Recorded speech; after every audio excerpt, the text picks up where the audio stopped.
and more disturbing details emerge in the case of a former school technology worker accused of having naked pictures of students. Tonight, that 36-year-old sits in jail, his bond set at $1 million.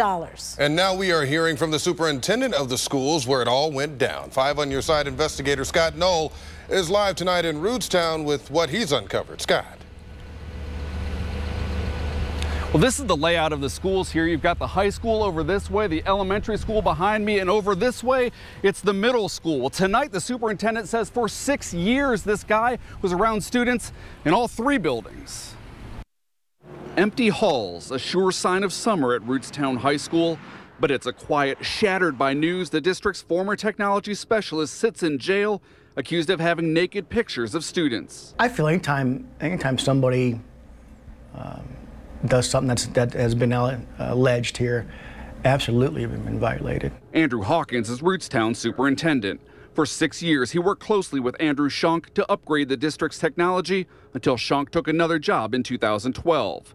Hawkins says there were no red flags, nothing, until a phone call last week from the FBI telling him Schonk was being investigated by the Crimes Against Children Task Force and that the 36-year-old was accused of having naked pictures of kids from the district. For me, 1 is too many, way too many, but there is a number of students.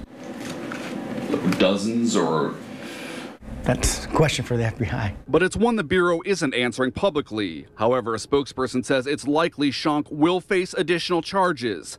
That's on top of what's already filed in court, accusing Schonk of downloading obscene material involving minors and of possessing multiple images and videos of a naked minor. Charges investigators say Schonk admitted to. Hawkins says he doesn't know where the videos and pictures came from. The possibility even more students could be victims, something the superintendent admits scares him. Anger, sadness, frustration, disgust. But the thing we did was we got involved with the FBI, and whatever they needed from us, we cooperated to make sure that the investigation is completed. And the superintendent says Schonk did pass a background check before starting here. In fact, state records show he most recently underwent one just 4 months ago. Those records, though, don't show whether or not Schonk passed that FBI screening. Live in Rootstown, I'm 5 on Your Side investigator Scott Knoll.